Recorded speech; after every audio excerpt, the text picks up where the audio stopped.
And I remember vividly going, that job, that's what I want. I want to solve problems, big problems. I want to get in and these knotty things and come up with the idea and the route that no one's ever thought of. Shrinking my way to success has never been my idea of a good strategy. And so John at 20 is completely different to John at 35, is completely different to John at 50, is completely different to John at 70. Their core essence hasn't changed, but what they want from life, what they want from work, what their purpose is, what their meaning is, that evolves. I am a child of the Horizon scandal. Are you? Do you ever get depressed? No. Do you never get low? No. There's always a way over, a way round it, a way through it. And I get annoyed with myself if I haven't come up with what that So you don't thing is get despondent? Never. Lyndsey Simpson. Action! Lyndsey, hi. Thank you very much indeed for agreeing to do this. Pleasure. My first question. Yes. What do you want to do when you grow up? Well, when I grow up, I want to continue to be an entrepreneur. Right. And I also want to design a life that I never want to retire from. And the reason I start with that is because you're famous for using that phrase Yes. when you're talking to your constituents, who are basically people who are over 50. Yes, Is that right? That's right. That's right. I have a big belief that most people I encounter around the world haven't quite taken on board that we've added 30 years to life expectancy. Yeah. They think there's some outlier, that the people that are going to live to 100 are not them. And so when you start to, I suppose, unveil that and go, no, that is you, and you're going to very comfortably live into your 90s, your hundreds and beyond, then that means that our life opens up, it expands, and therefore every decade we should continue to keep asking ourselves, what do we want to be when we grow up? So before you were grown up, Yes. should we start at the beginning? What did you want to be then? My earliest memory of a career was that I wanted to be a management consultant. What, when you were like 6? I was probably about 7 or 8. Really? The made you So knew what a management consultant I was. was very much, I lived in You're a precocious child. Yes, I was a precocious child. Siblings? I have an older brother, Darren, 3 years older than me, no younger. Was he siblings. precocious too? No, not at all. No, he puts up with me and coped with his annoying younger sister who wanted to beat him at everything and win everything. It hasn't stopped. Hasn't stopped. Tell me about your parents. Tell me about your upbringing. So my mum and dad, Barbara and Roger. My mum was a legal secretary, and so she worked for a law firm as a paralegal and sorting out all of the offices. Yeah. And my dad in my early years was a butcher. His dad and his dad's dad was a butcher. So Oh, really? a family line of butchers. Whereabouts? What In part of the Essex. country? Okay. So Southend-on-Sea. Okay. We had a butcher shop. Yeah. And then the very first Tesco arrived in town. And I was very young. At this point, I was maybe 6 or 7. And I remember we took a family trip to Tesco. Right. And we walked around Tesco, this new thing as a superstore. Yeah. And I remember my dad going, well, this isn't going to work, is it? Right. This isn't going to work for us, because if I can drive and hit one car park and see the butcher and the baker and the fishmonger and get everything all in one shop, why am I going to struggle to go and park in a high street and do this So individually? he saw that. He saw it straight very away. early and was one of the first butchers to sell a private shop. And so he's like, to my mum, why don't we buy a post office? What a great thing. Wasn't what my mum said. I think my mum said 2 young children, a house, a mortgage. But he didn't get stuck in the dreadful dramas with the post office. We did. I am a child of the Horizon scandal. Are you? We'll come on to that in a We'll minute. come on to that. And so we did live through that as well. So yeah, in 1987, sold the butcher shop, bought a post office, moved to Peterborough. Right. And my mum and dad retrained to be sub-postmasters, bought their own office, and we lived on site. So we had a 3-bedroom house. The post office was attached to the front. Our dining room was the staff room. Our toilet, the one bathroom, was everybody's bathroom. Right. There was no merging or separation of family, work, customers. You know, Sundays, people would be coming around the But house. did that work, I mean, for you all? Did you actually quite enjoy that? Well, I know no different. Right. So I think if you're a child brought up in this environment, that's your normal. That must have been a bit of a culture shock or change, at least for them. It was for my mum, less so for my dad. Right. So my dad, although he had a butcher shop, he was always very entrepreneurial. So You know, Christmas, I would spend most of my days leading up to Christmas in the back of the car delivering turkeys Right. to people all around the county. On Sundays, he would make trips in the car to people that couldn't get to the shop. So he was always very So hard entrepreneurial. working, but also Very. it is hard work It because is hard work. presumably he gets up early, goes to the market at however many days a week to get the meat. Yeah, and get Then he has to deliveries. go Yeah. and Yep. Run a slice shop. it all up, Yep. carve, Run a whatever, business. run a Yep. business as Yep. well. So when we moved to the post office, that work ethic, Yeah. you know, they both worked full time in their day job, you know, which was Monday to Saturday, so 6 day a week in a post office. And then the Sundays was going to the wholesalers, buying Sure. cards, delivering change Do they to make hotels. sausages and pies and things? Oh, well, not in the post office. No, but in the butcher In the shop. butcher shop, yes, it was literally nose to tail. Did he carry on making pies and things when he was working as a Yes. postmaster? Yes, he did. Yeah. Right. So food has always been a passion, Yeah. and cooking's been a passion. And but what he never about wanted you? it to be a Have you inherited profession. that? I have actually. Right. So as has my brother, because Right. again, I think those early experiences, we grew up in a hard-working household where you got what you earned and you worked hard and you achieved.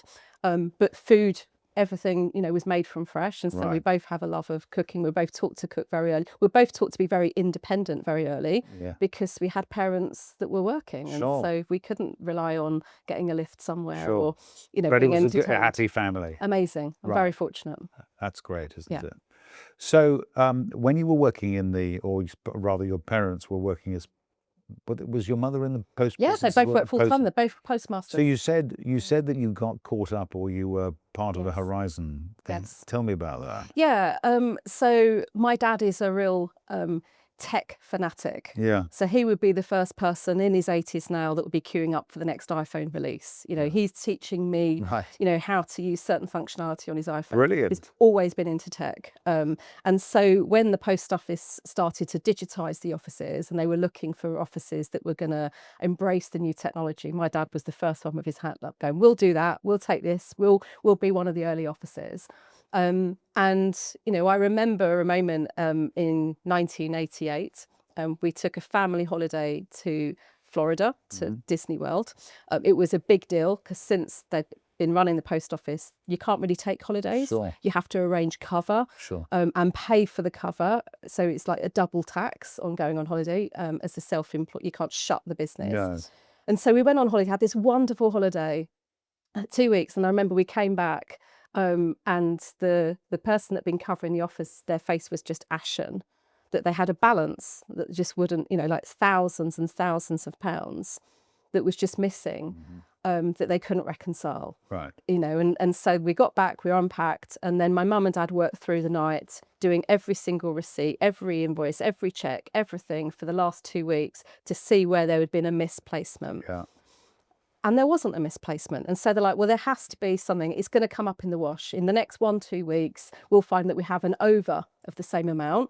But the way it works in the post office is when you have a shortfall, you have to put your own money your hand in in. your own pocket. Yeah. And that was the first time it happened. It was not the last time it happened. And so over many, many years, my mum and dad continued to have unrecognisable balances. I remember vividly the voice on the end of the Horizon line going, well, you seem to be the only sub-postmaster with this issue, Mr. Underhill. No. Oh, and the voice that was in the dramatisation that was on TV, it Yeah. was the voice. Wow. I mean, it brought us all to tears Oh when we my watched that God. back. Okay. And so that So they were constantly injustice. shoving their hands in their pockets. constantly, yeah. And I mean, your dad being as sophisticated with tech as he Yes. was, Yeah. just couldn't fathom it out. No, it was And was it impossible. that people were they scared to sort of actually put up a flag and go, actually, there's something here that I know I'm right, Yeah. and this machine is wrong? Well, we were told that we were the only office. So did you have nasty visits from inspectors and things like that? We did. But what was probably harder on my mum and dad looking back on it is that we assumed it could only be our employees. So if the post office is telling us it's not a systems Then you've issue, got somebody stealing. yeah. So we thought someone had their hand in the till. So Did we'd be anything- looking at Did anything employees. terrible? Did they get? So how did it all? Well, What happened? we ended up moving it so that the post office would just be run by my mum and dad, and they didn't have employees, so they could control, and still the errors happened. Yeah, but that wouldn't make it. I was going to say that wouldn't make any difference. No, and it didn't. And so this was in the latter part of their period of their career. And so when my dad decided to exit the post office, when I say he decided, the post office said that they were going to sell his post office Right. from under him. Okay. Another injustice, but that's another one. Sell his Right. post office from under him, communicated to the community that that office would be shutting, offered him a fraction of the money to do it, and then had such a huge response from the community that they received a phone call, a week before they were due to close, to say, well, the community is in uproar and we're going to leave you open. Okay. But by which point they'd diverted for 6 months all of their custom to other offices. Other places. And so it was another one. And so I think a couple of years after that, they kind of drew time on it. And at that point, my dad was about 67. Okay. I said, right, we're done. And it was only 2 years ago that they then received any recompense from that experience. But they did get something. They did. And they are now using it on holidays. Good. As they should do. Good. Terrifying. But as did that not resonate's the wrong word, but did that affect or impact you and your brother as you were children? Were you aware there was this sort of background anxiety? Yeah, acutely aware. I mean, I think as a family we have a very strong moral compass around what's right and what's wrong, and I feel injustice, and it all kind of brewed up again as an entrepreneur in the last couple of years, because in my current business we applied and successfully received R&D tax credits. Yeah. 5 years ago. Yeah. And then 2 years ago they changed their mind and asked for the money back. What? And I was like, well, why? You've approved them. You've given us the tax credit. We've used very expensive accountancy firms to calculate this. It's much lower than actually we're due. Why? And after 5 rounds of, challenging and letters to MPs and letters to HMRC, history is repeating itself, where small and medium-sized entrepreneurs are all being asked for their R&D tax credits back. Because nobody wants to go after the large corporates. So again, it kind of rallied me. I was in number 10 Downing Street going, not good enough. But why were they, what was that, what's that all about? So there was, when the R&D tax credit system came into place, there were some unscrupulous people Selling schemes. that put ridiculous claims in. I've developed a new burger and therefore it's research and development and I'm going to put a claim in. And so, unfortunately, sometimes governments don't learn, and I think everybody else would have just rolled over and paid it back. But I got into a 2-year fight. And won. And lost. No. A 2-year fight. I didn't get to the point of losing with HMRC, but as a business that needs to grow, we need capital. And our institutional investors are like, okay, now give up the fight now, Lyndsey. Oh, really? Give up the fight. It's not worth Okay. the argument with HMRC. So just roll over, pay it and move on. Right. But as you can probably tell, it still grates. I bet it does. It's money that should not be with HMRC, that should be allowing businesses to employ people and to grow. So back to Peterborough. Yes. So you went to school in Peterborough? I did. And you were good at school? I was good at school. Good at all round at school? Yes, precociously, annoyingly good. Straight A student at everything. And you went to uni? I did. I went to King's College in London. Didn't want to go to uni. Why not? Because I wanted to work. I wanted to earn money. I wanted to buy a car. I wanted to travel. So why did you go? Because at the ripe old age of 15, I wrote to Price Waterhouse. I wrote to Anderson Consulting. I wrote to Marks and Spencer's, and Procter and Gamble. Right. And I found their chief people officers' names in the yellow pages and the library research I was doing around companies, and wrote to them all and said, I'm a straight A student. I want to get going with work. I'd want to be in a business like yours, a big business, to learn how businesses work. What should I do? Will you employ me? Do you have an apprentice program? It wouldn't happen these days. No. They all replied. And they all said, you need to go to university, because if you come and join us with a degree, you will be jumping years ahead of if you join us as a school leaver. Well, now if you got any reply at all, it would be an AI thing, wouldn't it? Anyway, Yeah. wouldn't So really. the petulant me. But they took you. But the point is, they took you seriously. They did, yeah. But I was petulant, Ian, and I, probably still am at 48. And so I was like, right, okay, well, I'll go to university to tick your box, but I'm going to work at the same time. So I went to interviews at Oxford, and in the first day of interviews, they told me that I wasn't allowed to work. I wasn't allowed a part-time job. Right. And so I left the interview at Oxford and got my train home 2 days early, much to my parents' frustration, and ended up going to King's College in London. And that way I could pick early morning subjects, be on an early train from Peterborough, do my lessons, and then be back in Peterborough by 1 o'clock and do 1 till 9 p.m. at Pearl Assurance and work a full-time job in insurance. So you didn't really want the student life? No, I didn't want it at all. Do you ever rest? If you put your feet up and watch the telly, ever? Or are you constantly on a mission? There was a phrase that was used once in a psychometric assessment that Barclays did on me, which has stayed with me over the years, which is, it said, Lyndsey is in perpetual motion. And it's a phrase that stuck, that is that. So I do sit and I will watch a film, but I will be multitasking in my head.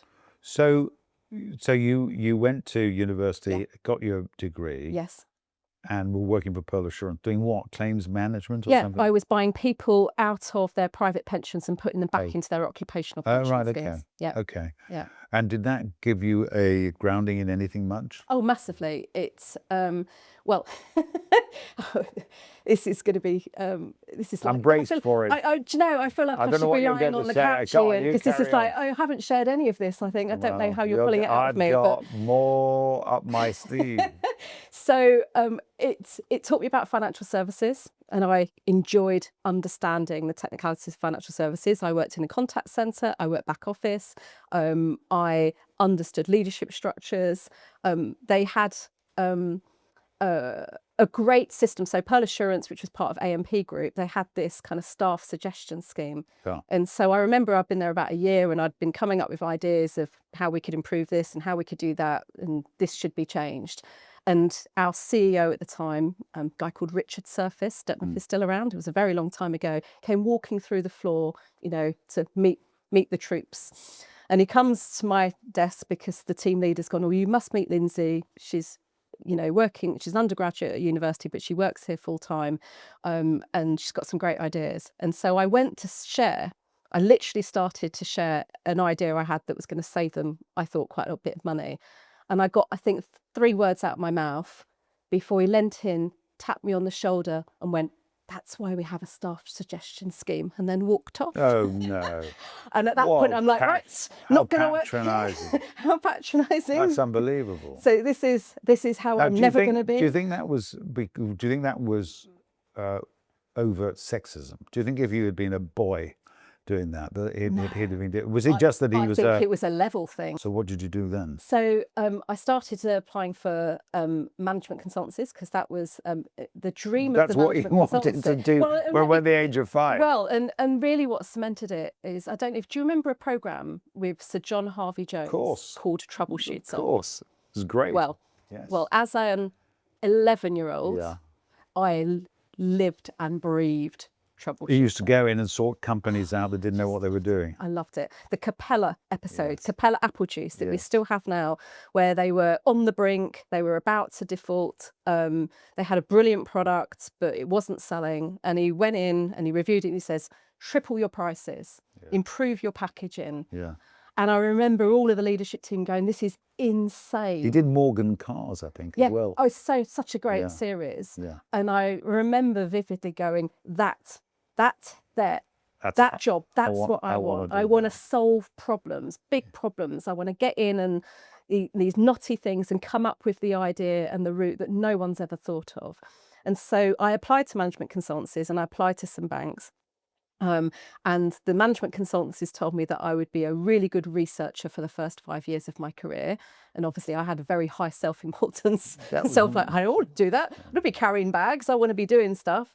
And so Barclays offered me a job a year before I'd graduated. Right. So at this point, I'm still applying a year earlier than I should. Yeah.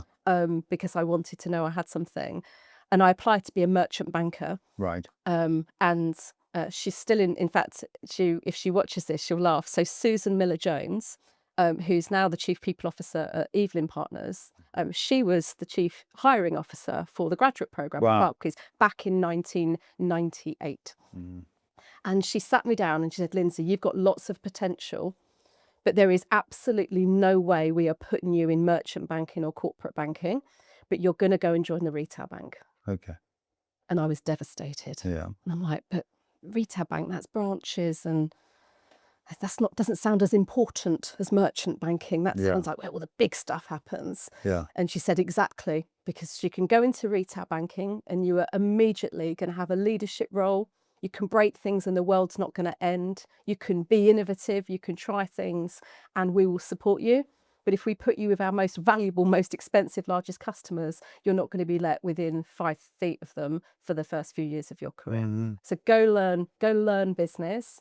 And it was the best advice. And are you good at learning, or do you think you know it all? Oh, I start off thinking I know it all, and then I'm very good at admitting that I'm wrong. Okay, that's good. So I start off with an idea because I've got a big belief that a decision and a forward movement is better than inaction. So I'm, again, someone's always said to me, I'm never going to get any splinters in my bum because I never sit on the fence. They're all where I'm at. There's no sitting on the fence. I have an opinion and I have a view.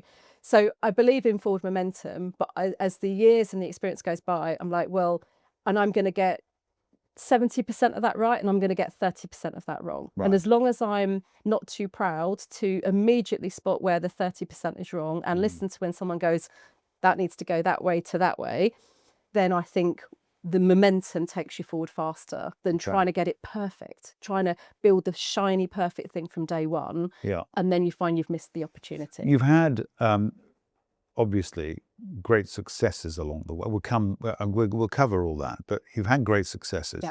And you were obviously very successful very young. Yeah. Because you were doing what, effectively, you were making it happen for yourself. Yeah. From when you were a kid. Yeah. Do you feel for yourself, or if not for yourself, do you think there's a danger with people to achieve so much that quickly? Yeah. Who say, I'm going to do this, and they are able to follow that path. But as they get older, life can become disappointing because they've done so much younger and left. And basically, if you're winning all the time, eventually you go, well, I'm doing the same winning I was always winning. So where do I go from here? There was a turning point in 2008 for me, which was a painful turning point, which was when the first financial crash happened of my working career. Right. And genuinely, probably up until that point, I'd had like some disappointments, but I'd never failed. But this was outside your control. Well, but everything normally is in my control. You couldn't control the world, though. I couldn't control the world. So in my head, up until that point, a great business was having a great product, a great team. What business was this? This was the Curve Group. Right. So we were a recruitment and HR outsourcer. Customers loved us. We had brilliant brands. We had customers that loved you, products that worked, a brilliant team, a fabulous culture. And it was the learning that it doesn't matter, you can have all of those things, but you can't make a market. Mm-hmm. So if the world is going into recession and no one's hiring, then it doesn't matter how good your hiring product is, no one is going to use it. Sure. And so for me, that was the first lesson in failure. So did it go broke? It didn't go broke, but we lost 95% of our revenues in 4 weeks. Yeah, terrible. So we had to make 3/4 of the team redundant. How did you deal with that psychologically? Tough. So I remember going around to people's houses. I didn't want to, it's not like these days you send an email. I went to people's houses and delivered the news whilst they had their loved ones and their children, and it was awful, and it lived with me and sat with me. In fact, one of those people that I made redundant that year works for me now, right? In my current business. So 18-year hiatus, and then she's come back to work for me. So I think treating people how you wish to be treated yourself is a primary piece in this. But it was, for me, I felt responsible. So I wasn't the founder. Did you feel embarrassed? Yes, I did feel embarrassed. Or ashamed? Not that you had any reason to be, but I just wondered how you responded. Ashamed, frustrated, angry. How I'm right. So I must be able to see a path through this. Was there any financial jeopardy to you? Yes, hugely, yes. So I didn't take any salary, so Right. earnings stopped immediately. Right. So you were living on fumes, Yes. hoping that it was all good. Living on previous savings whilst working out what the next pivot is. Yes. And a personal responsibility, because the two people that had founded the business, 2-3 years before I came in, I dragged them into financial services and pumped up their business with all of these big financial services brands. And of course, that was the first bit of the market that crashed. Yes. So I'd grown them really quickly and then come crashing down. And so I felt very personally responsible for kind of blowing up their business. And I remember, at the time, it all kind of happened. It was so quick. It was September. Yeah, I remember. I got the first phone call from, I think it was HSBC, saying we're pausing all recruitment.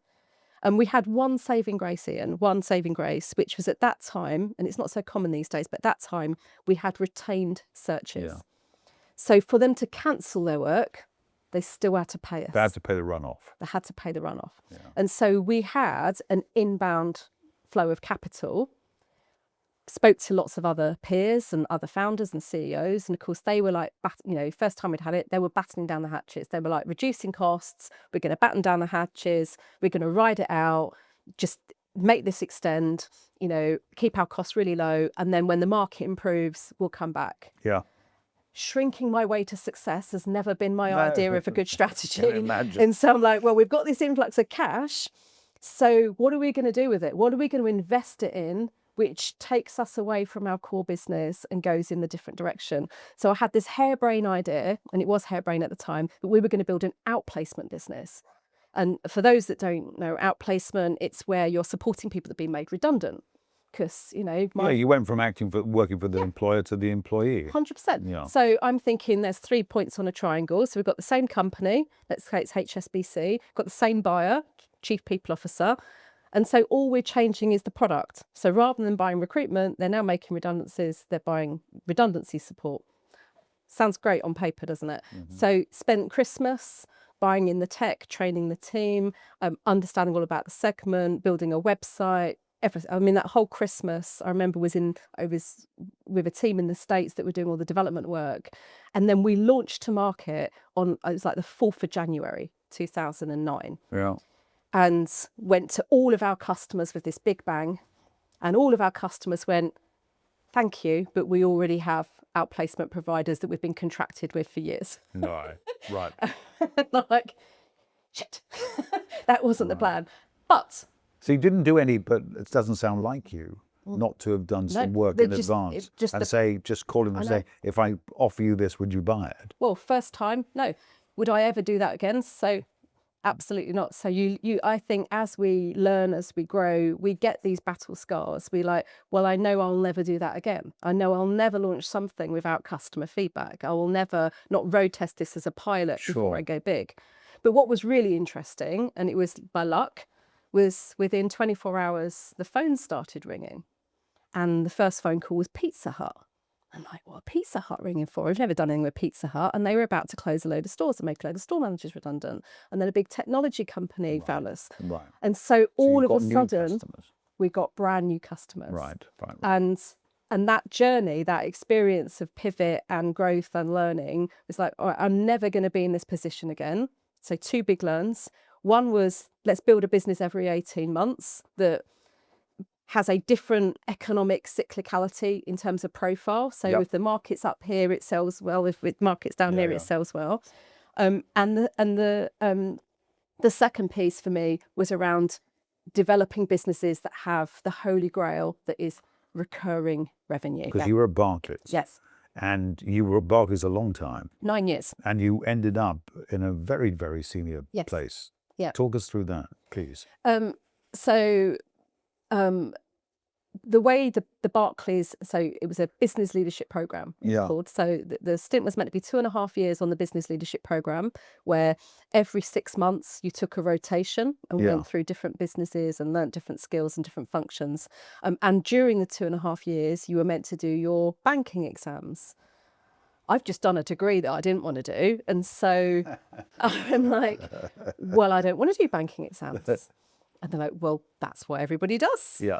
as the 100 people around you are going to do. We're all doing banking exams. So I put together a business case as to why I shouldn't do banking exams, and how I would add value in other ways, in terms of the business. And bizarrely, they accepted it. I was the only one who didn't do my banking exams, or an equivalent qualification. And within a year and a half, I got frustrated. As a 6-month gig, you're kind of just getting going when you then moved somewhere else and are starting again. And you never really had a proper job because you're on a graduate scheme. Sure. And so I'd seen a proper job come up on the internal. And so I contacted the person that was running the program and said, I want to leave the graduate program and apply for a proper job in Barclays. And they're like, yeah, but you're a year early, doesn't finish for another year and a half. And I'm like, yeah, but if I can get the job and I succeed in passing the criteria and the line manager wants to work with me, why can't I leave early? And they couldn't really answer it, and no one had ever asked the question before. So they let me apply and I got the job.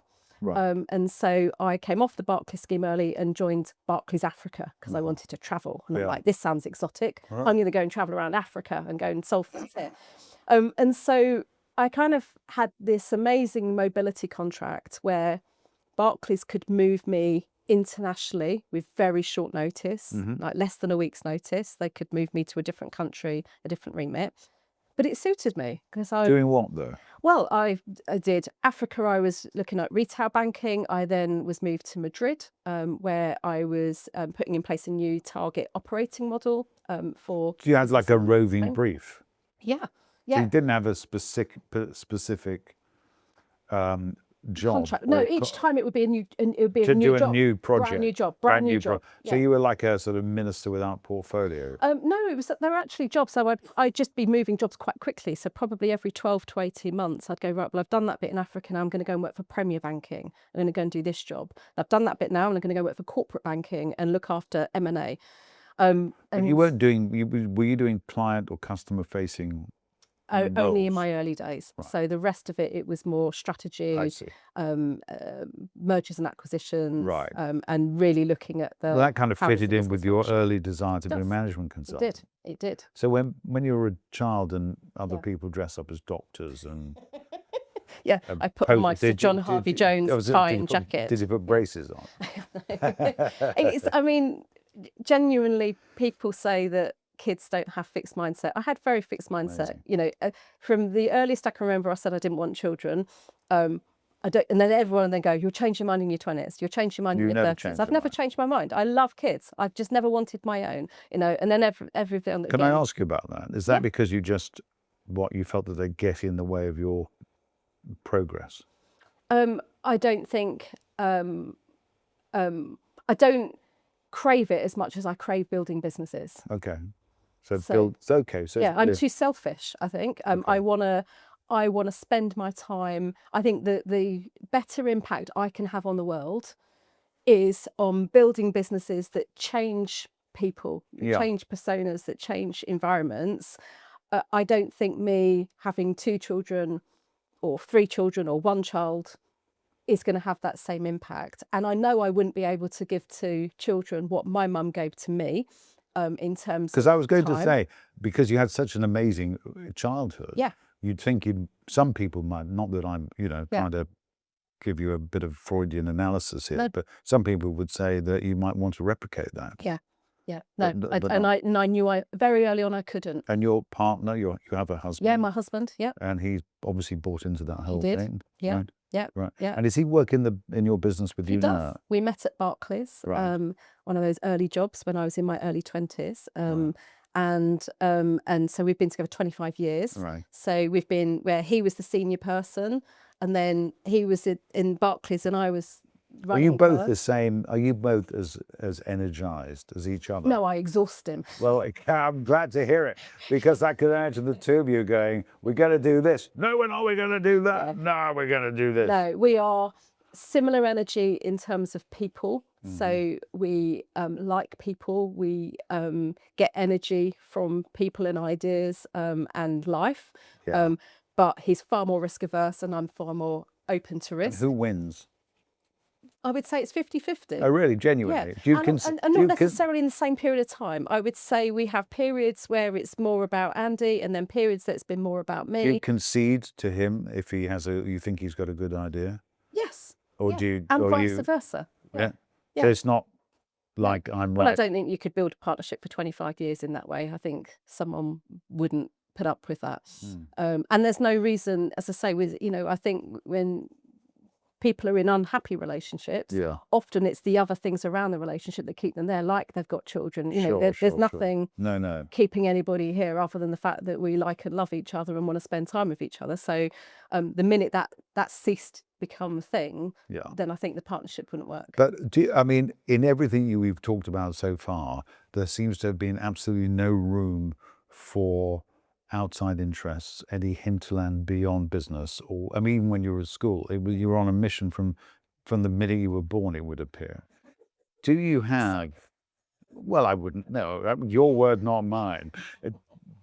Do you have anything? I do. So I love travel. Right.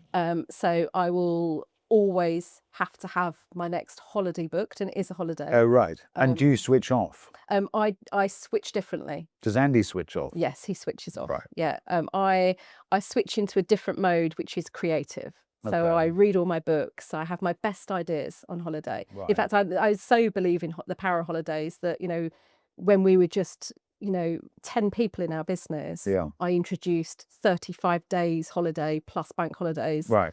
Which is unheard of for a small business. Yeah. Because I'm like, well, I value holidays, and I think the team will, we work hard, we need to rest, we need to recharge. We have to read, I want to be able to do some sport, I want to be able to play tennis or do yoga and those things. As long as I've got that, I could be anywhere in the world, quite frankly. Do you like music?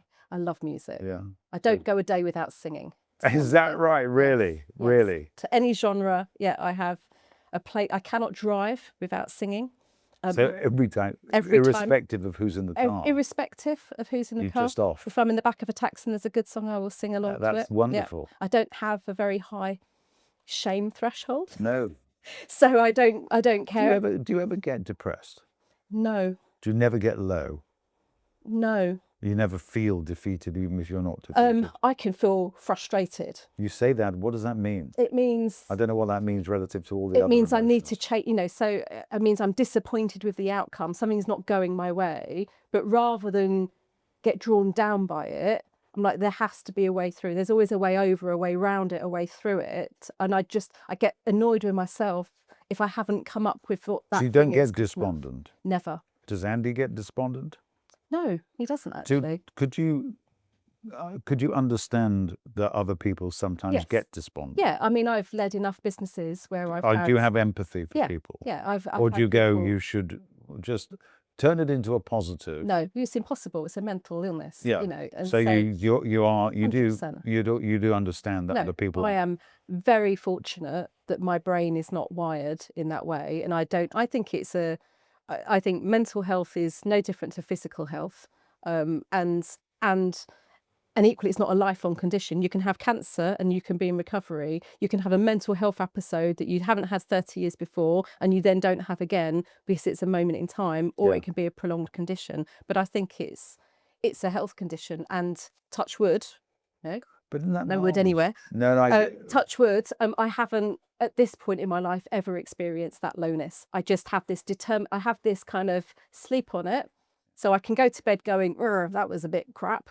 But with the view being that tomorrow's another day, and tomorrow it's always better the next day. With a bit of sleep, a bit of reflection, there's always a path through. And when you're working in a big multinational organization like Barclays, you've characterized a lot of the way you've gone through your career as being, if I can paraphrase, I want it this way, I'm going to do it this way, and I don't care what they think, and I'll get there in the end. Yeah. Which is one hell of an achievement anyway, but particularly in the large structured organization. Yeah. So you reached a point at Barclays where you couldn't game the system any further. Yeah, I couldn't get my own way. Yeah. It was the numbers had more zeros on. The risk was therefore higher.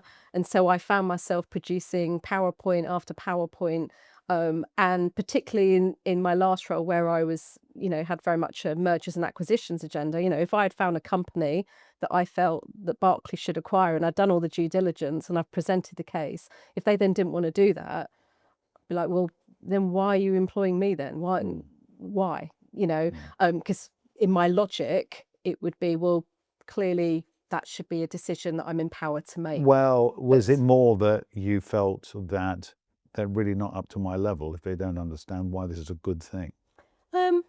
No, I don't think it was that. It was more that there becomes layers of hierarchy. So as the risk becomes greater in an organisation like that and the numbers become greater, then you need to involve more parties. And with that comes slowing down. What is the one thing that you can think of that particularly disappointed you that they didn't buy into? Yes, I can tell you the name of the company. Go on.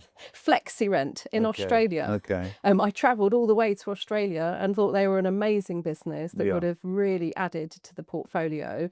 And they just kind of went, yeah, nah. Really? Yeah, and I'm like, this is bonkers. And did anything happen with FlexiRent subsequently that made you really justify the view you'd taken? Other than it presumably went on and prospered. I do very little looking backwards, Ian. I'm very frontward focused. Funnily enough, I thought that might be strange that. So when that door's closed. No, but you must reflect and then learn from things that. Yeah, 100%. But I don't ever dwell on the what if. So I think, as everybody does, I think the crystallized intelligence we get as we get older is our superpower. I think if you've got the ability to remember these moments, that worked well, don't do it like that way again, learn this, then we just get better and better and better and better. And there's no end date to how good that we can become. But I don't believe there's any good energy spent in the what ifs. So what if we did buy that? Or what if I didn't say that? Or, I think make your peace, with the individual or the company or whatever that situation is that you didn't feel comfortable with, but then move on. But it also must have been difficult for you with your natural entrepreneurial instincts to be an entrepreneur within such a constrained environment. Yeah. But then so from Barclays, you went to the Curve. Yes, the Curve Group, yeah. And the Curve Group, they hired you. Yes. So that was an existing business. Yes. Again, you're going into work in somebody else's business, not yet till you're doing your own thing. Well, to be a co-owner. So it was part and part. So it was with an equity position in the business. It was to join alongside the two founders. How did that happen? Did you apply for a job? Or? No. They were suppliers to Barclays. Okay. And at that point they were just a headhunt business. Yeah. And they were and I championed them onto the preferred supplier list at Barclays. Even though Barclays didn't like working with smaller companies. So yeah, you can get the theme. But they were good at what they did. And so when I said to them, I gave them a call and I said, just keep your ear out for businesses that are looking for an investor, a commercial director. I'm thinking of maybe doing a portfolio and leaving Barclays and pursuing the entrepreneurial side. Mm-hmm. They said, how about us? And I went, I don't think you want me anywhere near HR and recruitment leaders because A, I've never been in HR or people as a function. And B, I generally spend my time apologising for breaking rules rather than actually following what's meant to happen. Do you have to spend a lot of time counting to 10 before you say something? A lot. And so they said, no, that's exactly why we want you, because the people that buy our services, they need people that understand their business. Yeah. They want people that are going to ask them questions about their business, not about the job that they want to recruit. Yes. And so we have the HR experience. What we're lacking is understanding how these businesses function, how they make money. What is a financial corporate modeler? What is a structured debt product? These things that they didn't understand. And so that was it really. And I, in my head, again, I was like, this is going to be a 3-year spin. I'll come in, I'll boost a bit of growth. We'll sell it in 3 years. I'll go and do the next thing. And then 2008 happened, and then 12 years later, the business has morphed into a group of companies that are doing a range of services. So it's still going? Oh, yes. Yeah. Right. When I exited in 2020, we did it via an MBO, a management buyout. And so Jeanette, who's one of the original two founders, she bought the business back. Ah, And so okay. So yeah, you got an exit then. yes, I Okay, did. okay. And so then you were sort of set free straight into the pandemic, Yep. which is really where the current story starts, Yes. doesn't it? Yeah, it does. Talk us through that. So the idea for the current business, 55 Redefined, actually came in my last couple of years at the Curve Group. So I had a phone call from NatWest, which is one of the big four banks in the UK, and they needed to hire bankers from the 1990s. They had a big regulated project. They needed people that could look at the case files and make an opinion that worked in banking in that moment in time. And of course, they couldn't find anyone because they were all retired. They were in their 60s.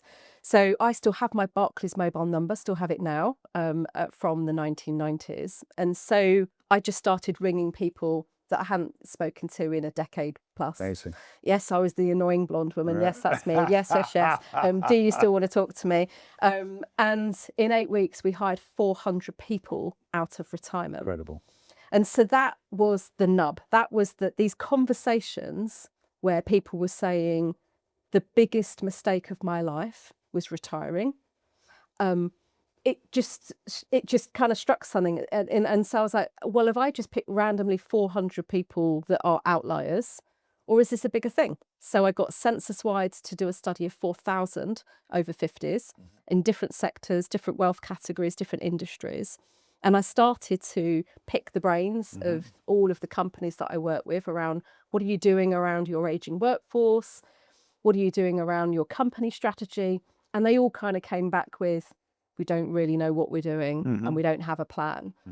And when I see a problem, I like to fix it. And so I'm like, here's the moment. Here's the nub of the thing that we're going to solve for. You're convinced, you were able to, or you are convincing companies that they're missing out by not having people who are over 50 and onwards. 100%. Right. They are leaving so much money on the table. For me, it's about bringing what everybody brings at every age and recognizing that that same individual, let's call them John. Okay. So John at 20 is completely different to John at 35, is completely different to John at 50, is completely different to John at 70.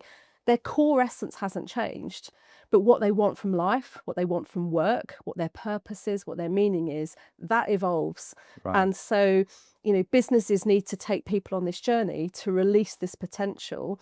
And quite frankly, if we don't, we have a really unkiltered workforce, because the majority of our people that are delivering our productive work at the moment are people aged 45 to 65. Yeah. That's the vast majority of most companies' workforces, yet they're the most overlooked. But are they overlooked, do you think, because there's a sort of apathy? Probably the wrong word, but there's a kind of expectation with some people of my generation that you get to a certain age and then you retire. Yeah.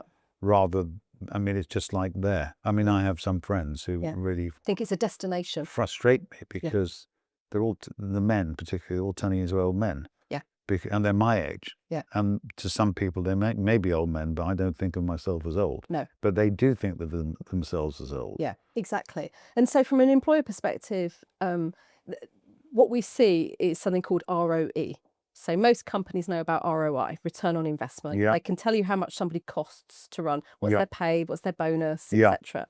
But they very rarely know what the ROE is. What's the return on that experience? So what does that age cohort do in terms of absence, sickness? What do they do in terms of revenue per head? What do they do in terms of net promoter score? They don't take time off, they don't get sick, and they work their asses off. Exactly basically. that. And so once you can start to measure that, which we do, then you start to see disproportionately that your older workforces are disproportionately keeping your business together. They are the glue that means that you are delivering revenues, you are delivering growth, and you have knowledge. It'd be interesting to talk to you in 10 years' time, because in 10 years' time or 20 years' time, the people that I was slightly rude about before will all be coming up to what is now retirement age. There's two new phases of life, right? There's one called, need to catch your title, gerontolescence. It's a brand new stage of life, 50 to 70. It didn't exist for previous generations. Gerontolescence. Does that something to do with geriatric It mixed up is with an adolescence. an adolescent? So people in their 50s and 60s now are getting tattoos, they're getting earrings, they're changing relationships, they're moving abroad, they're blowing up their lives and going again. That's what 66 looks exactly. like. Right. And so gerontolescence is this brand new adolescence, and this literally is a brand new stage of life. So the IMF last year reported that a 70-year-old today, physically and mentally, has the exact same acuity as a 53-year-old in the year 2000. Sure. So in that one generation, 17 years difference. But there's this other stage of life, which is now kidults. So people now in their 20s are still acting and behaving sometimes as teenagers because they haven't had the benefits of previous generations being able to move out the family home at age 18 and get on the property ladder. They haven't had the same career opportunities. They've grown up in a pandemic or a recessionary period. I was thinking about this also, you know, when I went to university, you got on the train, you went to university, and that was it. Yeah. And I remember coming to London, and if I wanted to speak to my parents, I had to find a phone box and put 2p's in. I couldn't just get my phone out and phone them or text them or I'm homesick. And we couldn't do anything. No. You know, you had to do it. You had to make it something of yourself immediately. Exactly. But our lives were shorter. And so the horizon that we were planning for was that we had this 3-stage life of education, work, retirement. Yeah. And that 3-stage life is now ended, and it's this 100-year blur. And so that phase of youth is now extending by 10 years. The middle is extending by 10 years, and our senior years are extending by 10 years. And so there's no longer the race to be married by 30. There's no longer the race to be on a housing ladder. And in fact, I mean, I had somebody that wrote to me this week, actually, that was a reader of the book, my book, The Age Rebellion. And she wrote to me, she said, I've just turned 40 and I've done the opposite to your advice, which is I've given up my job as a result of reading your book because my 2 children are young and I want to lean into them when they want to see me. But I'm doing it with the great freedom that I can now work 20 years longer than I thought I could. And I'd rather work less for longer than kill myself for the next 10 years and then regret these years I didn't have. And that's the point. It's this elongation means that we no longer need to be in a race to achieve certain things by a certain milestone. Now, you know, I reckon that if somebody had said, if I had known you then and said all of this to you when you were starting your first job at Pearl Assurance, you'd have told me to go take a hike. Yeah. Wouldn't Probably. you? So you wouldn't have been receptive to any of this because I was ambitious and driven. But I still meet those people now. You know, I've got but ambitious and driven people. Yeah. This is not intended to be a challenge to what your thesis, but ambitious and driven people are just ambitious and driven. Yeah. They don't need this. No. They don't need to be have this explained. No. Because they just do it like you. Yes. But that means that there are certain people who clearly there's a market there, or there's a cohort of people who can't think this for themselves and need to have it explained to them that life is... They do. They don't believe life it. is an arc, if you like. Life is an arc. And, you know, you talked about your friends that perhaps were retiring too young. So we know statistically that if you extend your career just by 1 year, you reduce your mortality rate by 11%. Okay. I mean, literally, the worst thing that you can do for your health is retire. Depends what retiring means, though. If it means the traditional definition of stopping work and purposeful activity, walking around with a rolled up newspaper, walking around, you know, doing shopping, tending to your garden, then retirement is incredibly bad for your health, particularly men whose identity and purposes and their friendship group is often wrapped up with work. But what we do find is that also there's been this amazing study by a lady called Becca Levy. It's a study that's been running for decades, looking at these ageist thoughts that we have in our own heads. Yeah. You know, on how I've forgotten my car keys. I'm having a senior moment. You know, I can't wear my hair like this. I can't get my ear pierced. I'm 67. You know, these things that people tell themselves, and statistically, doesn't matter what your gender, what your background, your wealth, your health looks like.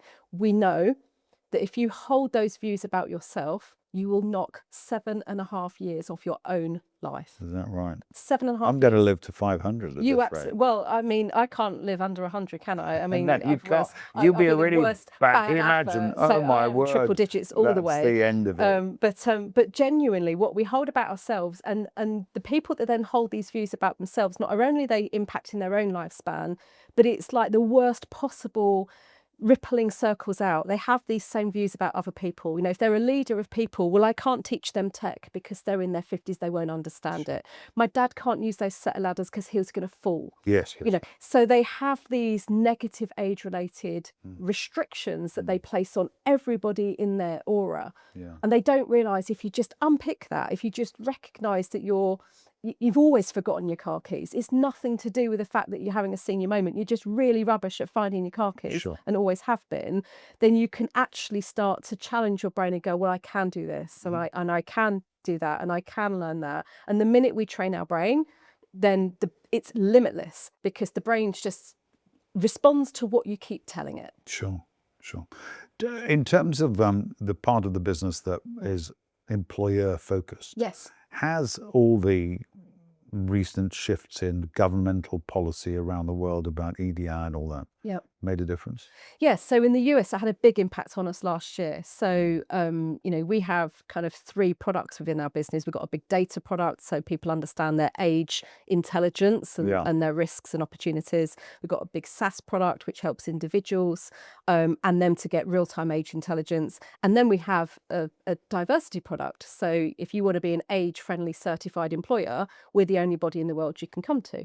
And of course, last year, you know, when the Trump administration really started doubling down on DE&I, those kinds of certifications. Did I say EDI? I said EDI. Wait, do you know, it's interchangeable. Well, so people go ED&I, D&I, DE&I. It's you know, it's all we all around. know what we mean. We all know what we mean.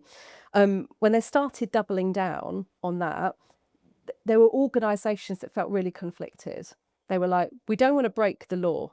You know, we don't want to be seen that we are supporting one group of employees over another, and therefore being biased, even if it's positive bias. But equally, we know that diversity improves our business. That's why we've been doing it for all these years, not because it's been popular.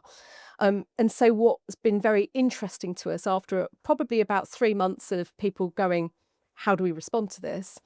Age has become the leveler. Yes. So if you imagine every other categoristic is independent, you know, gender, race, sexuality, you know, they're different, and you know, but the one horizontal is our age. Yeah. We're all one day older today than we were yesterday. And so it doesn't matter whether we're male, female, black, white, you know, gay, straight, we're all older.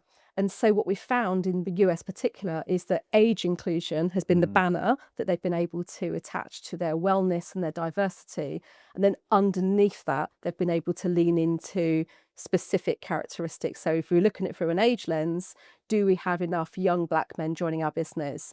Do we have enough middle-aged women in their 50s and 60s that we're hiring and training? But age becomes the parent rather than alongside as another dimension. So what's the plan for the business going forward? Is it just to expand the offerings that you've already got, or are you looking at different ways of capturing new customers? So we have, as a business in the last 6 years, undergone quite a big pivot. So when we started life, we were very digital and consulting services. So solving for age strategy, helping people to understand their data. And very, very quickly, as a UK founded startup, we found that we were most applicable to the largest companies in the world, so the Amazons, the AXAs, the Diageos, and they wanted us to then be in every market. It's like, this isn't a UK phenomenon, this is 44 countries, this is every language.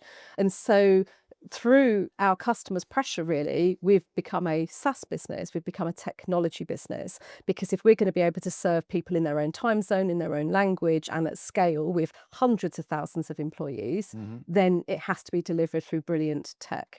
And so that's the pivot that we've gone on as a business. And we launched our main SaaS platform last year, which is enabling us to suddenly roll out across countries, which we've never been able to do. And so we then took our first major foothold in the US in January. So we acquired a business in Boston, in Massachusetts. So I've got a team in Boston and a business and 180 US customers. Oh, really? Yeah. Wow. Does Andy look after, I read somewhere Andy looks after the US, but he does it from London. He does it from London. So we have a team in the US that run North America, and he is our transformation director. So he's bringing that into the business and making sure they're on the same CRM system, that, you know, one's not on Zoom and one on Teams. And so we'll integrate that in to be part of the whole business. Very exciting. It's very exciting. And then... Are you going to grow, are you going to expand globally? Yes. 100%. Do the same thing? Yeah. We are already delivering services in 44 countries. Right. But our footprint is US and UK in terms of people. Right. But we very much see that with a technology platform, this can become global. And what's been the most interesting switch from our business is, you know, our problem that we've always been solving for has been about employees, so the corporates and their aging workforce. We only were releasing this platform, you know, late part of last year, when all of the inquiries kind of coming in that were a bit left field were from wealth and retirement businesses who have the same problem for customers. How do we support our affluent, our high value customers? Because if you ask someone, how much money do you need for 40 years? Really? Like, I don't know, am I healthy? Am I married? Am I traveling? Am I working? And so they also need a life plan, and they need help navigating life, work, relationships, finances. So I'm pretty sure that in the next 12 months, we'll have a financial services arm as well as our workforce arm. And then the book, which has been, oh, thank you. The book, The Age Rebellion, which has been published in the UK, in the US, in Australia. All good retailers now. It certainly is. That became a Sunday Times bestseller in 5 days. That's amazing. But the book is walking us into new markets again. So we just won Allianz, for example, in Germany. The book is, apart from being a really actually surprising, I don't mean this is meant to be a compliment, a very easy book to read. Yes. It's very easy to read. Yeah. And apart from it being so beautifully written, it's also a great piece of marketing for your business. Thank you. And it is about taking what is a complicated subject, or a subject that people think is a bit dry. You know, they're like, oh, age, but you make it longevity. interesting. No, it's really interesting. And it's like, how do I make this for everyone? How do I make this not feel like I'm doing a workbook? How do I make this the big summer read that people are taking on their holidays with them and reinventing their future because they've learned something new that they've never thought about their own lives?